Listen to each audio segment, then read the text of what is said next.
Selamat sore Sobat Info Papua Selatan dimanapun berada.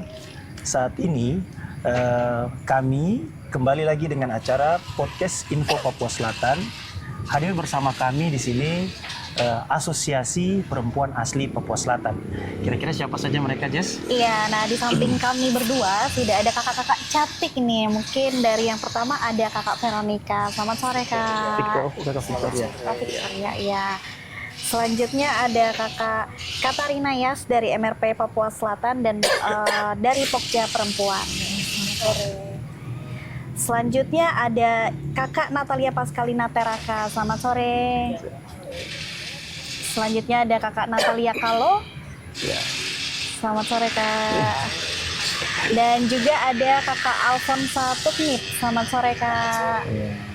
Dan juga ada Kakak Supia. Dari Kakak Supia. Ya, kakak. Selamat sore kak. Selamat sore kakak-kakak. Kita panggil kakak saja ya, karena Sore. supaya tetap awet muda dan tampil cantik selalu. Iya, supaya tetap bersinar. Jadi kakak-kakak, kita dengar bahwa ada satu asosiasi yang terbentuk khusus untuk perempuan asli Papua Selatan. Ya mungkin kakak Katarina ya, dari MRP sendiri mungkin kira-kira bisa menjelaskan sedikit apa latar belakang terbentuknya organisasi asosiasi perempuan asli Papua Selatan ini, dan mungkin apa kegelisahan dan kebutuhan yang membuat sehingga terbentuknya organisasi ini. Memang pada dasarnya kita nih orang Papua, terutama perempuan Papua itu dengan segala dinamika yang jalan. Kita punya undang-undang Otsus 20 tahun lalu, tapi keberpihakan terhadap perempuan ini kan kita tidak lihat. Kita bicara gender, kita tidak lihat. Tetapi ada satu momentum di mana perempuan Papua di selatan, khusus kami di Papua Selatan itu mulai kita bergerak untuk bersatu. Itu ada satu momen, tepatnya itu di tanggal 8 Maret lahir, bertepatan dengan Hari Perempuan Sedunia.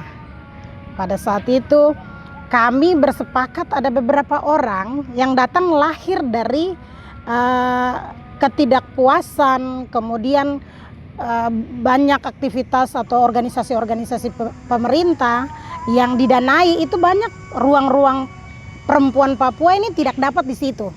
Akhirnya kami di tanggal 8 itu ada satu peristiwa yang membuat kita punya hati ini gelisah untuk, oh ini saya ada, begitu. Saya harus bentuk wadah ini, dan bertepatan hari itu adalah hari di mana Hari Perempuan Sedunia, dan kita mendeklarasikan waktu itu bahwa kami mau membentuk organisasi perempuan adat.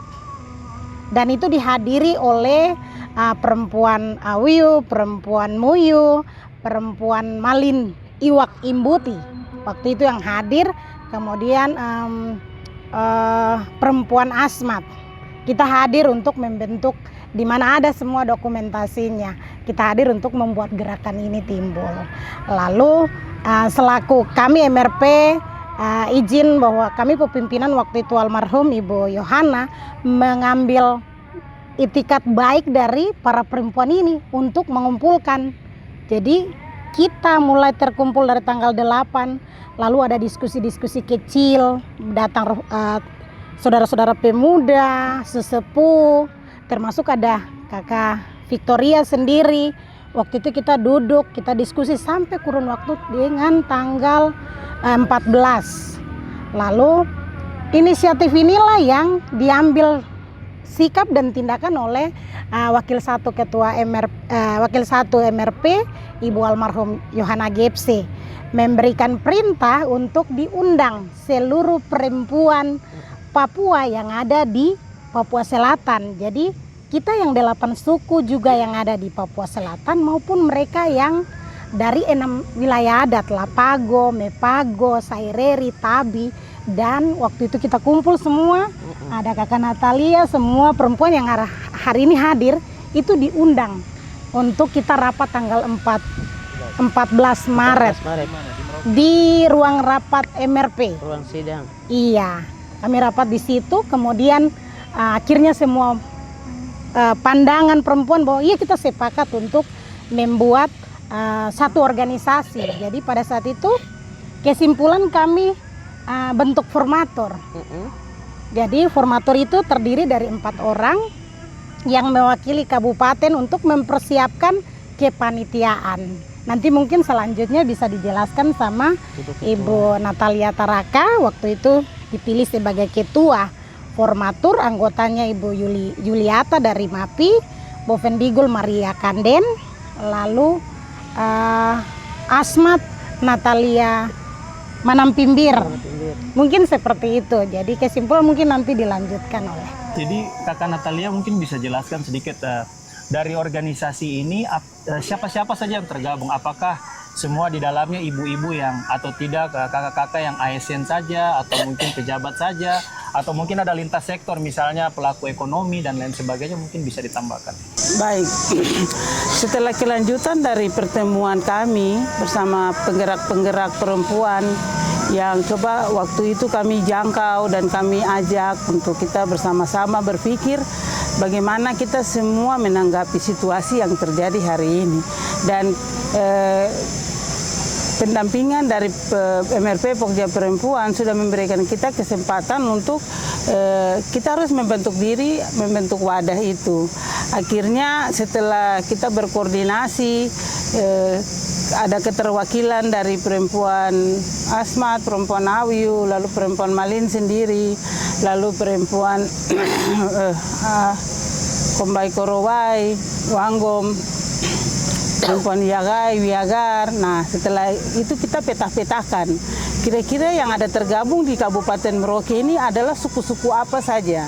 Nah, setelah itu kita langsung konsolidasi. Kita bertemu dengan kira-kira kita mendapat informasi bahwa perempuan penggerak untuk perempuan Wiagar siapa? Langsung kita konsolidasi. Jadi awal kita konsolidasi itu ada beberapa rumah saja yang kita harus konsolidasi, ada beberapa ibu yang kita konsolidasi, kita berdiskusi. Ya kesulitan kami itu memang awal berat. Karena memang harus kita berdiskusi, kita harus mengajak dan terus mengajak. Nah, kalau hari ini kita mengajak, lalu besok dia lari, kita akan mengajak terus, gitu. Jadi proses konsolidasi itu sekitar 3 sampai 4 bulan. Nah, setelah itu kita mengarahkan mereka untuk kalian harus bentuk wadah. Yang sudah terdaftar di Kabupaten Merauke ini adalah wadah Ikatan Perempuan Malin dengan Ikatan Perempuan Muyu. Nah, dengan dua kekuatan perempuan yang sudah terdaftar di Kesbangpol Kabupaten Merauke, akhirnya kita bekerja sama, kita dengan semangat yang ada, kita mendesak dan merangkul teman-teman dari suku-suku yang lain untuk harus bisa menyelenggarakan musyawarah daerah, harus bisa menyelenggarakan proses sidang-sidang dalam musda, dan harus bisa punya anggaran dasar, anggaran rumah tangga, harus punya organisasi ikatan, harus bisa melakukan pelantikan, dan proses itu sudah kita lakukan. Dan puji Tuhan, iya. Dan formatur ini kita backup habis. Kita backup sampai pembentukan 6 perempuan ikatan kultur di Kabupaten Merauke, yaitu Ikatan Perempuan Awiu, Ikatan Perempuan Wambon, Mandobo, Ikatan Perempuan Asmat, Ikatan Perempuan Wiagar, Ikatan Perempuan Yagai, dan Ikatan Perempuan Kombai dan Korowai. Jadi semua menjadi 8 ikatan perempuan kultur, ditambah dengan Ikatan Perempuan Malin dan Ikatan Perempuan Muyu. Dan puji Tuhan ditutup dengan musda kedua dari Ikatan Perempuan Muyu Kabupaten Merauke. Dan setelah itu kita juga beranjak ke Kabupaten Bovendigul untuk kita membentuk Ikatan Perempuan Wambon dan Ikatan Perempuan Muyu di Kabupaten Bovendigul. Dan itu akan kita setelah kongres ini, itu merupakan program kerja dari pengurus yang baru untuk membentuk ikatan-ikatan basis di setiap kabupaten. Tetapi untuk di Kabupaten Merauke kita sudah bisa mengakomodir semua perempuan ikatan kultur yang sudah hidup bersama-sama dengan kami masyarakat Malin di Kabupaten Merauke yang merupakan pusat dari Provinsi Papua Selatan. Seperti itu. Ternyata beragam ya ini dari asosiasi ini, dan kemudian saya penasaran ini Kak, dari asosiasi perempuan asli Papua Selatan ini apa sih yang beda dengan organisasi perempuan lainnya yang ada di Papua Selatan? Ada yang unik atau yang khas mungkin dari asosiasi ini sendiri? Saya coba untuk menjawab itu. Perbedaan dari Ikatan Perempuan Kultur ini sama saja seperti ikatan organisasi kemasyarakatan lain, karena harus mendaftarkan diri di Kesbangpol, di kabupaten, bahkan di provinsi. Tetapi yang menjadi spesial dari organisasi Ikatan Kultur ini adalah kita mengakomodir, merangkul perempuan-perempuan sesuai dengan kultur budayanya mereka masing-masing. Jadi perempuan Malin di dalam mereka punya anggaran dasar dan anggaran rumah tangga itu ada mengatur batasan siapa saja yang bisa masuk ke situ. Apakah mereka membuka ruang kepada semua perempuan Malin yang dilihat dari gen bapak atau ibu dan sebagainya, itu semua sudah diatur di dalam anggaran dasar dan anggaran rumah tangga ikatan-ikatan kultur itu sendiri. Jadi itu yang membedakan. Akhirnya biarlah perempuan Malin dia dengan identitas dirinya sendiri, perempuan Muyu dengan identitas dirinya, karena sudah diatur dalam anggaran dasar dan anggaran rumah tangga tadi. Itu yang membedakan di situ. Nah, masing-masing dengan identitasnya sendiri ya Kak ya. Oke, selanjutnya asosiasi ini disebut sebagai formatur pembentukan lembaga perempuan asli Papua Selatan. Nah, mungkin bisa dijelaskan apa yang dimaksud dengan formatur dan kenapa lembaga ini tuh penting untuk dibentuk, Kak? Silakan. Ya, baik. Kami perempuan Papua nih merasa penting untuk mengakomodir diri di dalam organisasi ataupun kemudian dia akan berkembang dalam kelembagaan. Mengapa demikian? Karena kami sebenarnya harusnya ini kami sudah kerjakan di Undang-Undang 21 di Otsus periode pertama 20 tahun lalu. Harus bukan hanya di Provinsi Papua Selatan, ini harus dikerjakan di 6 provinsi ini di atas tanah Papua yang notabene-nya ada undang-undang Otsus yang pemerintah pusat serius untuk memberikan kewenangan-kewenangan itu kepada orang asli Papua. Tapi kami lihat dalam dinamika sampai dengan hari ini sudah Otsus jilid 2, katakanlah demikian, yang juga kemudian di backup dengan PP 106 bahwa perlu ada kelembagaan perempuan, bukan hanya perempuan tapi ada kelembagaan adat yang kemudian akan menerjemahkan implementasi dari Otsus itu sendiri.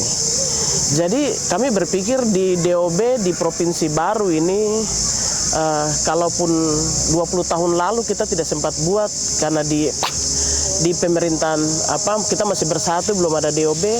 Kalau sekarang sudah ada DOB di provinsi baru, kami harus menjemput itu untuk pembangunan. Nah, untuk pembangunan ini kita tidak bisa jalan sendiri-sendiri begitu. Menjawab yang tadi pertanyaan sebelumnya juga bahwa asosiasi atau kelembagaan atau akan lari ke kelembagaan ini kami akan bentuk memang sama seperti ormas-ormas yang lain, tidak beda. Kami akan pakai aturan dasar hukumnya sama, kami akan terdaftar di Kesbang dan administrasinya seperti itu. Tapi memang bahwa kami melihat bahwa ini menjadi peluang bagi setiap perempuan Papua, setiap perempuan-perempuan yang punya basis wilayah di provinsi baru di wilayah Papua Selatan ini untuk bisa terorganisir dengan baik. Kita punya database yang baik, kita bisa tertib, kita bisa banyak melakukan proses pengkaderan di situ dan kita bisa kerja banyak hal di dalam kelembagaan ini. Memang tidak terlepas dari kami tentunya di backup atau diayomi oleh lembaga kultur dalam hal ini Pokja Perempuan. Sehingga kita bisa duduk ada keseimbangan dengan saudara-saudara di Nusantara yang sudah punya paguyuban, sudah punya lembaga yang mereka sementara ini sudah berjalan. Yang selama ini kan di Merauke ataupun Provinsi Papua Selatan kan tadi Bu Formatur bilang bahwa dua organisasi perempuan tuh hanya perempuan Muyu sudah 10 tahun, perempuan Marin baru 3 tahun. Kita suku-suku yang lain ini belum ada, sehingga memang kalau kita tunggu lagi dan tidak ada orang yang menggerakkan mereka untuk bangun berdiri, mereka tidak boleh jalan sendiri-sendiri. Karena kalau sendiri-sendiri kan nanti akan tertinggal. Mari kita semua sama-sama di dalam satu wadah yang besar, sehingga yang tadi saya bilang bahwa proses kebijakan atau pendistribusian kader kita bisa belajar banyak di dalam kelembagaan, tapi juga bahwa kita bisa memproteksi diri kami tentang hak-hak kita 30% di dalam otsus maupun di dalam pembangunan. Sebagai perempuan, sebagai warga negara Indonesia, sebagai perempuan kultur, kenapa kita bilang lembaga kultur, asosiasi perempuan kultur? Bicara kultur ini berarti kami perempuan-perempuan asli yang punya tempat di tempat ini. Itu makna yang sebenarnya. Sehingga dalam anggaran dasar rumah tangga kita, memang kami akan batasi yang lain. Biarkan kami membenah diri untuk menyambut pembangunan yang sementara ini kita baru berjalan bersama-sama dengan pemerintahan yang baru. Mungkin itu saja dari saya sementara. Kalau kita lihat berarti ini kan ada misi atau fungsi khusus yang akan dibawa oleh organisasi ini untuk perempuan-perempuan asli Papua Selatan ya. Nah, mungkin bisa dijelaskan kira-kira tahapan apa saja akan kita tempuh untuk asosiasi ini dia berubah menjadi sebuah lembaga resmi, yang artinya juga pastinya akan diakui oleh provinsi, kabupaten, atau mungkin kementerian. Mungkin Kakak Natalia bisa bantu jelaskan itu terkait dengan timeline-nya juga, mungkin bisa sekalian. Dalam proses kegiatan kerja asosiasi perempuan asli Papua yang tadi Ibu Diana, Ibu Natalia sudah utarakan, mungkin saya tidak perlu untuk utarakan lagi. Tapi bagaimana untuk dari nama asosiasi kita bisa beralih ke lembaga atau beralih ke organisasi. Proses ini yang di sini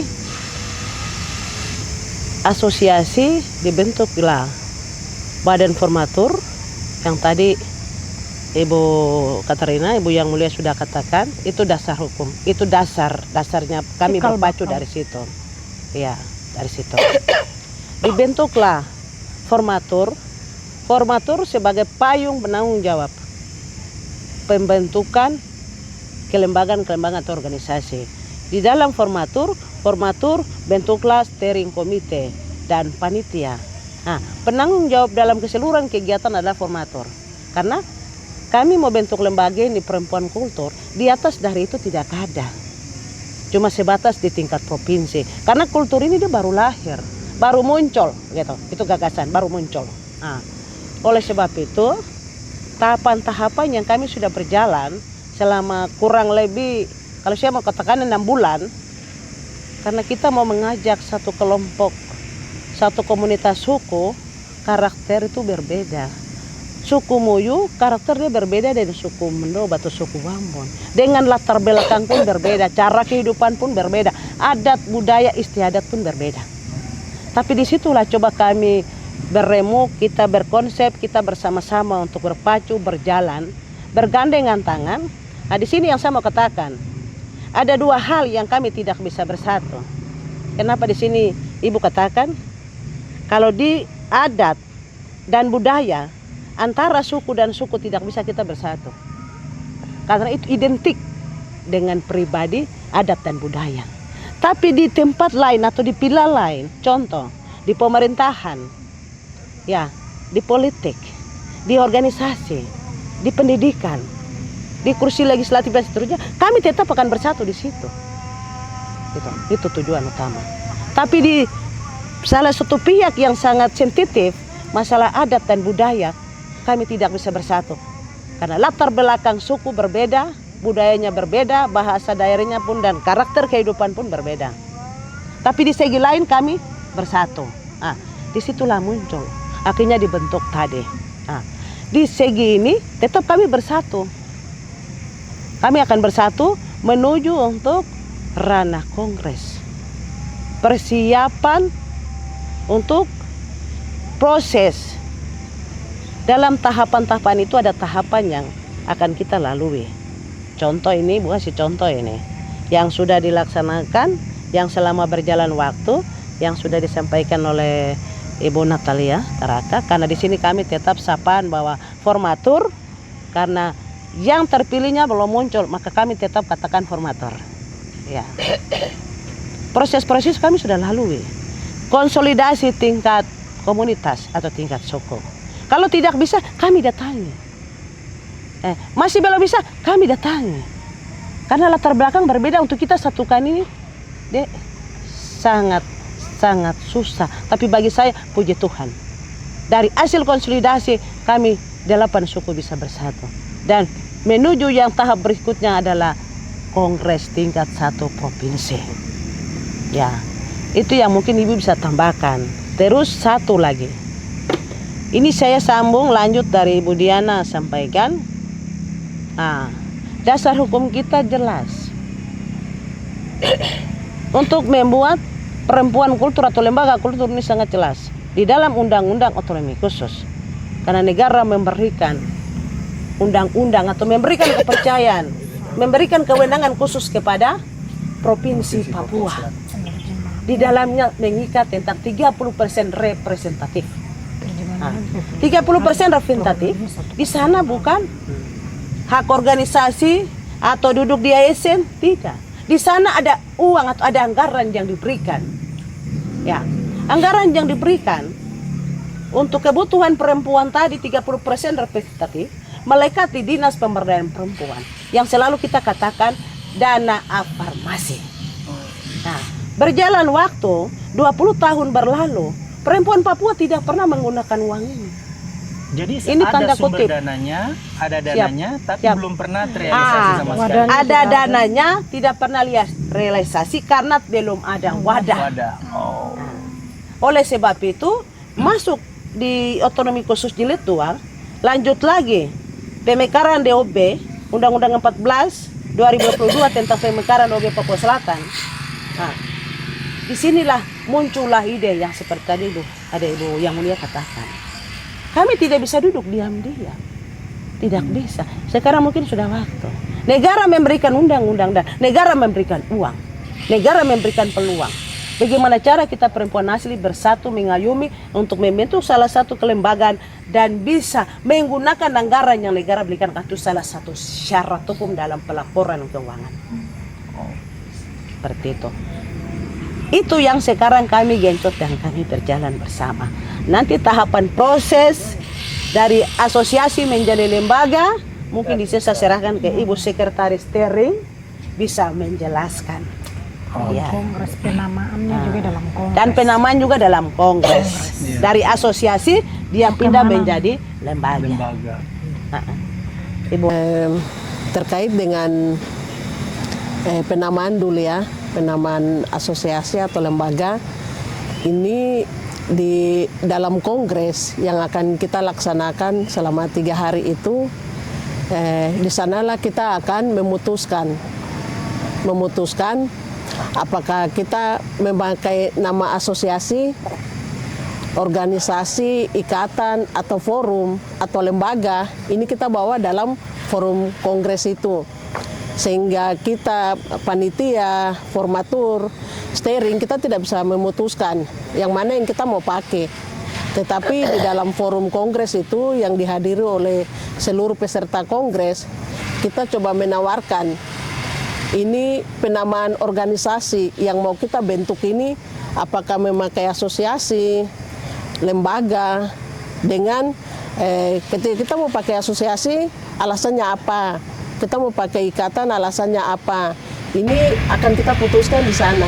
Jadi ketika awal muncul itu memang kita menggunakan asosiasi, ini ada jalan.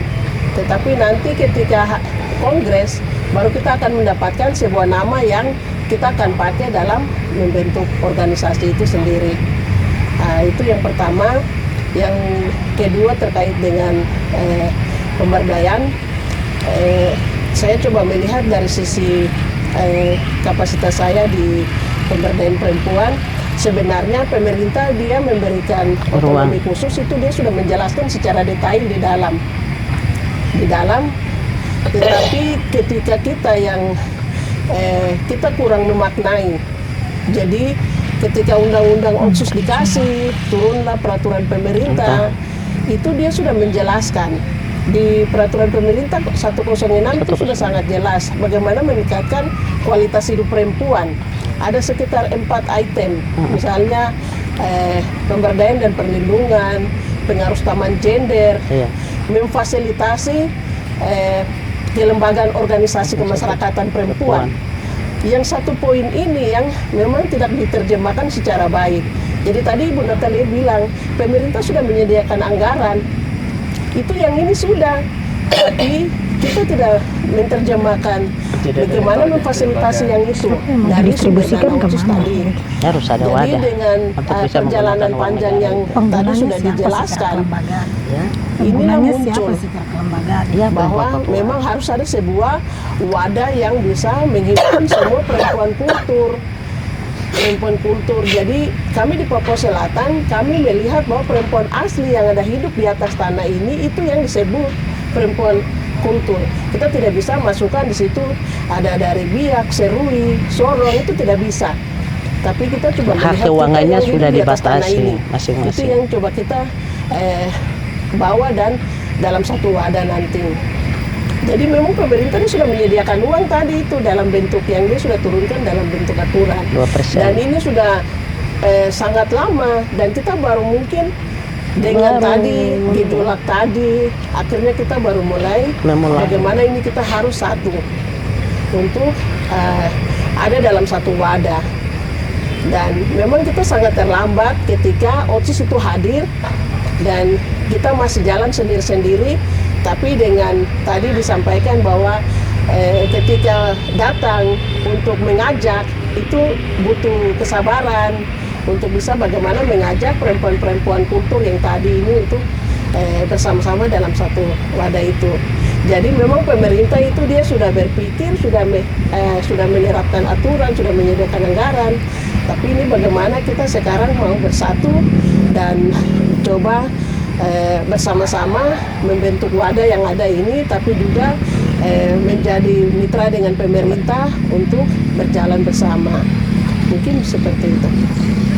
Dan saya cukup penasaran ini Kak, mungkin saat ini sebenarnya apa persoalan terbesar yang dihadapi oleh orang asli Papua sendiri, dan mungkin sebagai perempuan asli Papua, apa yang sebenarnya tantangan atau masalah yang kerap terjadi di lapangan tapi jarang terpublish di media seperti itu? Ya, kalau mau dilihat dari perkembangan sekarang, terutama kita punya perempuan asli Papua Selatan yang ada ini adalah penyakit sosial yang sekarang kita lihat identik dengan maraknya, kita biasa bilang sebenarnya kita tidak miskin. Kata miskin itu kita sebagai perempuan Papua kita tidak terima. Kita tidak miskin dalam arti dengan adanya kehidupan tuntutan sehingga latar belakang yang menjadi dasar bahwa kita perempuan tertinggal karena satu pendidikan. Kita melihat dari belakang, tapi kita hari ini kita mau maju lihat ke depan. Tapi proses yang di belakang kemarin, perempuan asli Papua yang sekarang terjadi, terutama kita bicara di Papua Selatan ini, dengan adanya 8 kultur ini membuka wadah, membuka ruang. Karena kemarin itu kami sangat tertinggal dan hari ini masih seperti itu. Yang adalah belum mendapat tempat yang layak. Kita lihat sekarang perempuan Papua Selatan ini kasihan, identik dengan tadi dibilang bahwa dengan adanya organisasi ini nanti ke depannya seperti apa. Tadi sudah dijelaskan bahwa ada peluang ke depan. Hari ini kita perempuan tidak tertinggal, bukan saja hanya di dapur, bukan saja mencari makan. Hari ini perempuan asli Papua hari ini kalau mau dibilang identik perempuan itu pekerja keras.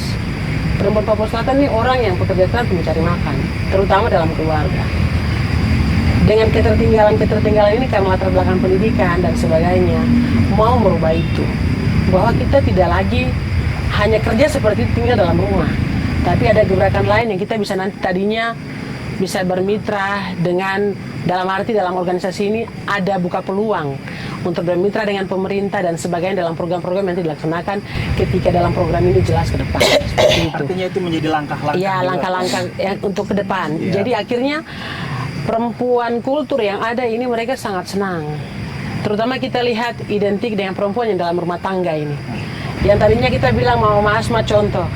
Satu penghargaan buat mereka. Kemarin itu sampai mereka meneteskan air mata, kenapa? Saya tadinya pikul karung, tapi hari ini saya bisa duduk di sini menjadi satu kehormatan. Saya bangga dengan menyanyikan lagu Indonesia Raya. Saya bangga bisa menyanyikan lagu Tanah Papua. Ada penghargaan untuk mereka, bahwa mereka tidak sendiri. Kalian tuh punya wadah. Nah ini dengan cara-cara ini yang tadinya kita berpikir bagus, luar biasa, MRP membuat satu gebrakan yang luar biasa sehingga dibentuknya kultur ini untuk ke depan perempuan Papua itu bisa, terutama perempuan Papua Selatan di ajang apa saja, mau politik, legislatif, legislasi, yudikatif, perempuan juga bisa berperan. Seperti itu, akhirnya perempuan asli Papua Selatan itu udah muncul. Tadinya 1-2, sekarang sudah banyak melalui wadah ini. Akhirnya kita bisa tahu, yang tadinya kau putus, semua berkumpul menjadi satu. Jadi Mungkin kita bisa seperti bilang itu. bahwa organisasi ini dia terbentuk menjadi momentum untuk membangkitkan Iya, kesadaran membangkitkan semua semangat, ya. perempuan Papua Betul Selatan sekali. ini, bahwa mereka bisa dan mereka hebat. Iya, mampu Luar gitu. biasa sekali ya. Oke, dan untuk mungkin membangun perempuan Papua Selatan ini sendiri, apa strategi dari asosiasi ini, Kak? Strateginya mungkin atau langkah-langkah yang akan dilakukan untuk membangun perempuan di Papua Selatan?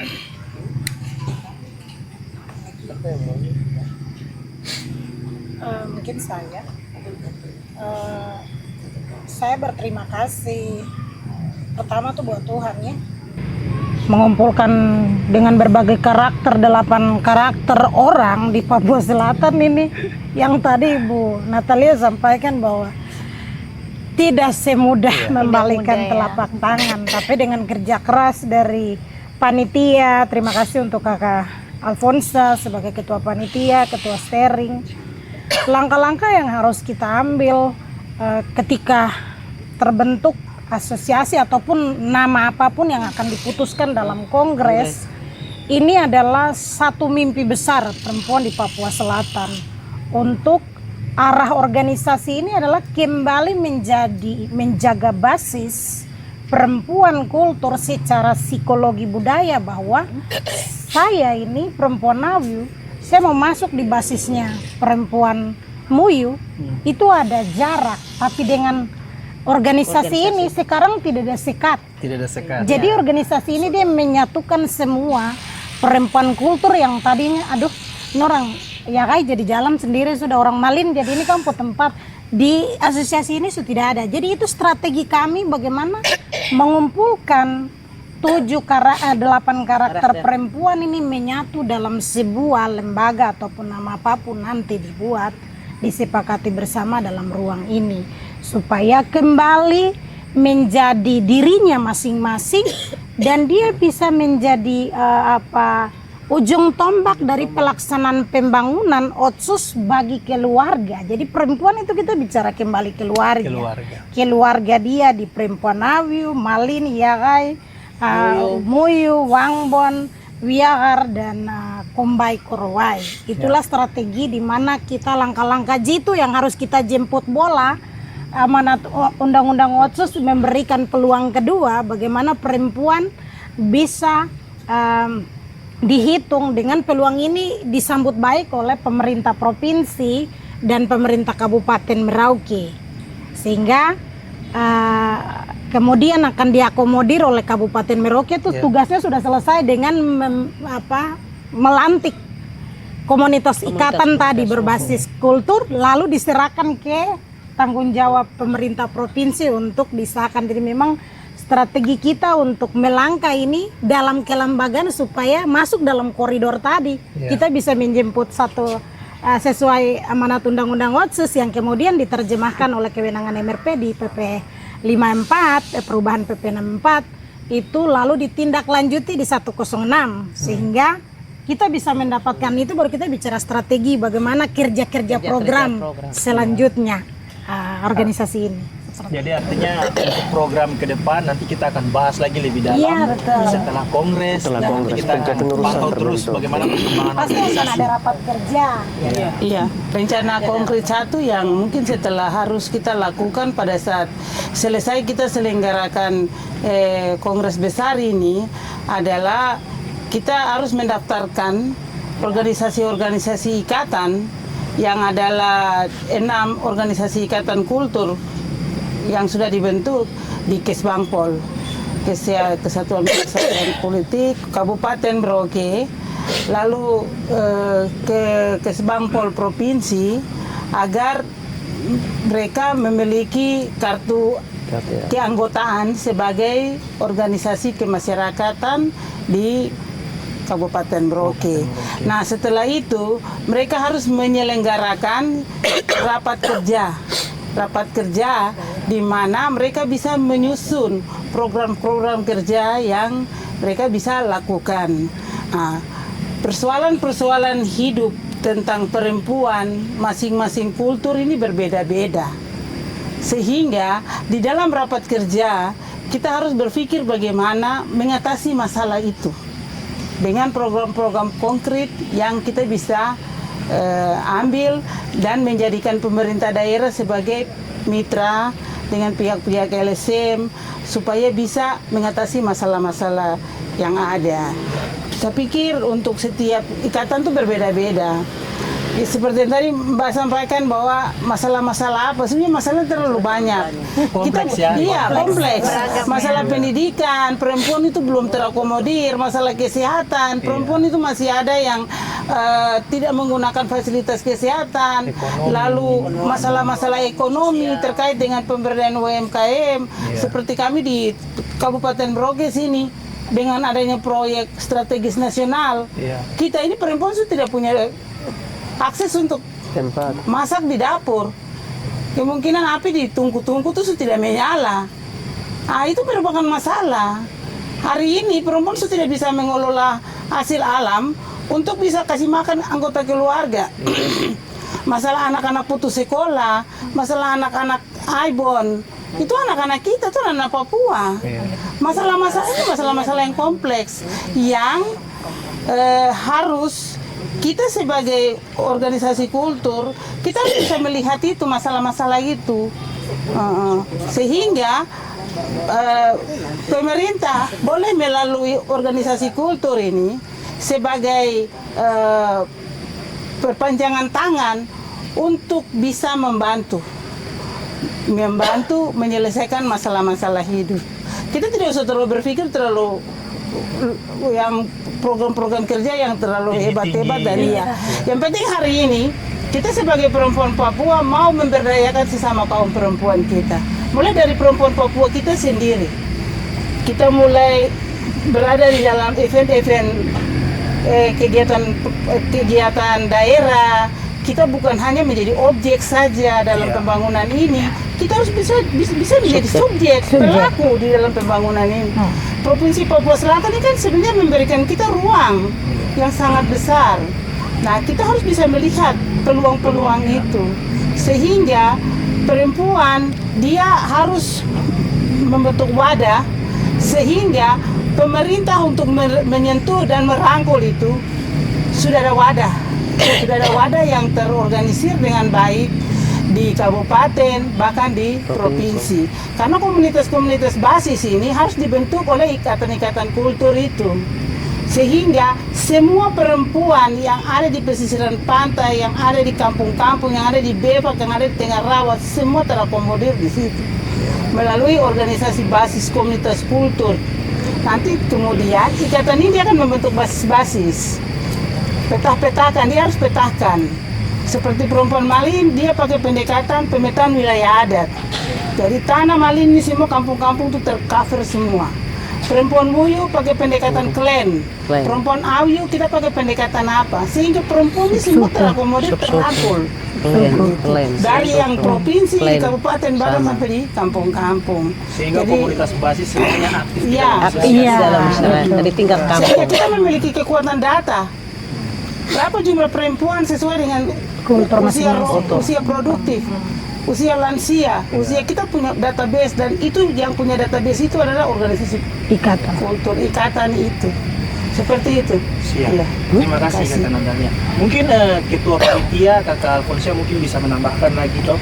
Kira-kira harapan terbesarnya itu seperti apa? Dan juga mungkin apakah ya untuk melengkapi semua statement mungkin Kakak bisa tambahkan sedikit tentang kerja-kerja panitia yang akan dilaksanakan, kapan kongresnya dan lain sebagainya. Iya, dan rencana kegiatan kongres pertama Perempuan Asli Papua Selatan ini akan dilaksanakan hari Senin tanggal 24, 25 dan 26 November tahun 2025 ini. Seperti itu, sehingga dalam beberapa saat ini sampai dengan hari ini kami dalam tahap-tahap persiapan menuju kegiatan kongres, dan diperkirakan peserta untuk kegiatan kongres ini berjumlah 500 orang, dan kami rencanakan akan dilaksanakan di Sisbel Hotel. Iya, dan keterlibatan peserta ini akan datang dari 8 kultur, jadi utusan berjumlah 40 orang. Selain itu kami dari panitia juga berjumlah sekitar 50 orang, dan 17 itu dari kabupaten-kabupaten lain, dari Asmat dan juga Mapi dan Bovendigul.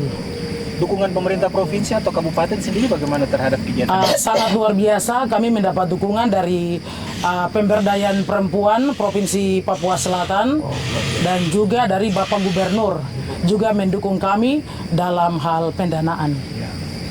Luar biasa ya Jessi ya. Ternyata bahwa pemerintah kita juga sangat mensupport apa yang sedang dilakukan dan diperjuangkan oleh perempuan Papua Selatan. Iya. Oke, mungkin terakhir sebelum kita mengakhiri acara ini, satu kalimat singkat saja dari masing-masing kakak-kakak, apa makna menjadi perempuan asli Papua di tanah Papua Selatan ini sendiri? Silakan mulai dari Kak Victoria. Makna kehadiran asosiasi ini sangat dalam untuk kita semua. Bagi saya secara pribadi, saya ada untuk kalian dan kalian juga ada untuk saya. Mari sama-sama di peradaban di akhir tahun 2025 ini kita bersatu, kita berkumpul untuk bangun diri kita sendiri. Terima kasih. Selanjutnya Kak Katarina, silakan. Satu kata, atas, perempuan tanah kelas atas. Iya. Luar biasa. Menarik ya. Atas, perempuan tanah kelas atas. Luar biasa. Kakak Natalia. Kata-kata hari ini. Keladi. Ada apa itu keladi? Iya, makna, kalau kita bicara makna itu dia sangat luas dan sangat dalam.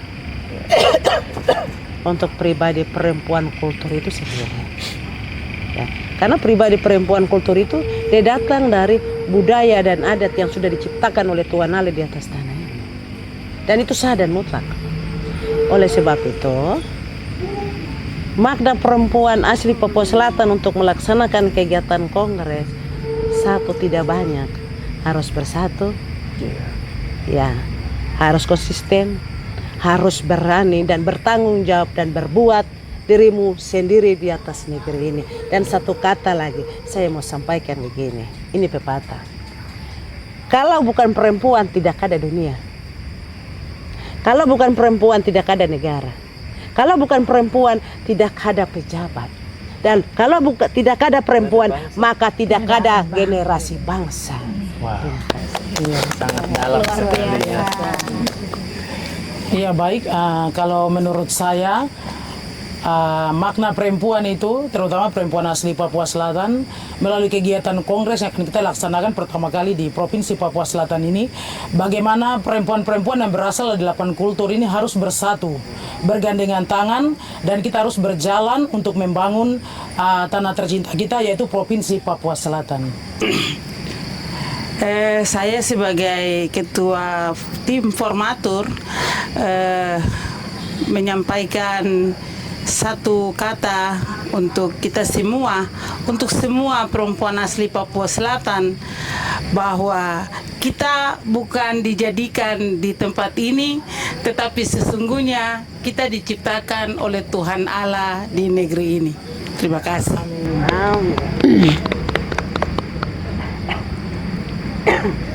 Untuk kata-kata hari ini, bagi perempuan Papua Selatan, maju mari, maju bersama, selalu semangat, bergandeng tangan, jangan pernah merasa malu, dan jangan melihat ke belakang, pandanglah terus ke depan, karena setiap hari ada hari esok yang indah untukmu. perempuan Papua Selatan. Oh hebat. Satu identitas, mari kita melangkah maju. Sukseskan kongres pertama pada tanggal 24 sampai 26 November 2025. Itu tadi ya makna dari kakak-kakak Asosiasi Perempuan Asli Papua Selatan. Dan ternyata masing-masing menyampaikan makna yang begitu dalam dan sangat menyentuh ya. Baik Sobat Info Papua Selatan, demikian podcast kami bersama Asosiasi Perempuan Asli Papua Selatan. Harapan kami dengan podcast yang terlaksana ini dapat membangkitkan semangat perempuan Papua Selatan dimanapun berada. Iya. Kami dari sini, Info Papua Selatan, membangun melalui informasi.